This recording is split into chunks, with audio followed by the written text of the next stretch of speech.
இருக்காங்க. பிள்ளைகள் உடனே இப்ப அங்க ஆஸ்பத்திரி கூட்டி போயிருக்காங்க. அங்க முடியாதுன்னு சொன்ன உடனே சிஎம்சி ஆஸ்பத்திரிக்கு கூட்டிட்டு போறாங்க. அவளை கூட்டிட்டு போகும்போது நான் இந்த கூடுகையில நான் என் மகா என் மக்க மகே 3 பேர் இருக்காங்க இந்த கூடுகையில. நானும் அதுல இருக்கேன்.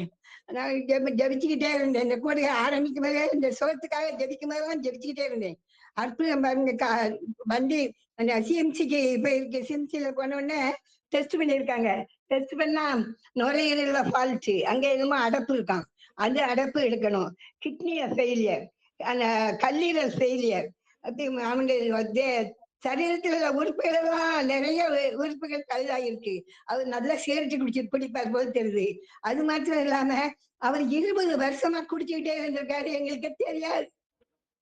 பிள்ளைகள் அவர் பிள்ளைதான் ஒரு பிள்ளை சிஎம்சியில டாக்டராக படிச்சுக்கிட்டு இருக்கா. எங்களுக்கு இந்த இது தெரியாது. கொண்டு போய் டெஸ்ட் பண்ண பிறகுதான் அங்க அவர் வாயினால சொல்லியிருக்காரு, நான் இனி குடிக்கவே மாட்டேன் அப்படின்னு சொல்லி ஒப்பு கொடுத்திருக்காரு. கடந்த ஞாயிற்றுக்கிழமைக்கு நான் அந்த ராத்திரி ஜெபம் பண்ணிக்கிட்டே இருந்தேன். அழுது ஜெபம் பண்ணிக்கிட்டே இருந்தேன். காலையில எழும்பும்போது 19ஆம் தேதி அந்த ஆண்டவரே மழை ஐயா மூலமாக மழை போல வருகிறதை பனி போல உருகச் செய்வேன்.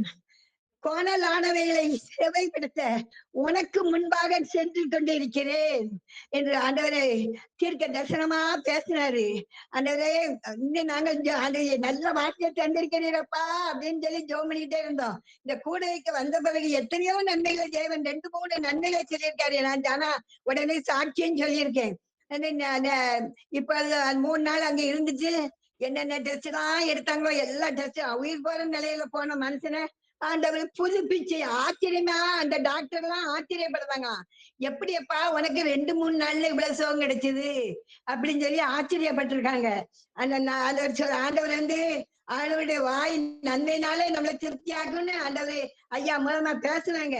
வியாதியை கொண்டு அந்நிய கிரியை அக்கிரியை சுட்டரிக்கன்னு சொல்லி ஆண்டவரே ஜெபம் பண்ணாங்க. ஆனா ஐயாட்ட நான் சொல்லல, என் மருமனுக்கு இப்படி இருக்குன்னு ஐயாட்டையும் சொல்லல, அம்மாட்டையும் சொல்லல.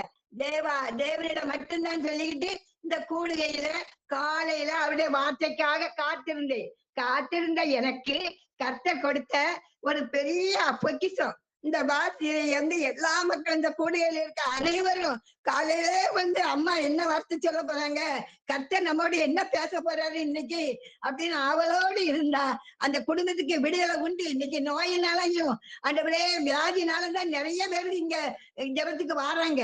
20 வருஷமா இனிமேல் குடிக்க மாட்டேன்ட்டாரு. நான் குடிக்கவே மாட்டேன், என் பிள்ளைகளை தெருவில் விட்டுற பார்த்துட்டேன்னு சொல்லி கண்ணீர் வடிச்சுட்டாரு. இந்த கர்த்தர் அந்த பொறுப்பா கர்த்தர் எடுத்துக்கிட்டாரு. கர்த்தருக்கே இது ஸ்தோத்திரம். கூடியக்கு எல்லாரும் வாங்க, நல்ல உண்மையா இருந்து ஜெபம் பண்ணா இந்த வார்த்தைகள் உண்மையா நமக்குத்தான் என்று அதை உறுதிப்படுத்திக்கிட்டா அந்த வார்த்தை நமக்குத்தான், நம்ம குடும்பத்துக்கு தான், நம்ம பிள்ளைகளுக்கு தான். ஆண்டவரே இந்த வார்த்தைகளை ஆசீர்வதிப்பாராக. டைம் ரொம்ப நேரம் பேசிட்டேன். நீங்க நன்றி நன்றி நன்றி. ஆமென் ஆமென் ஆமென் ஆமென். கர்த்தர்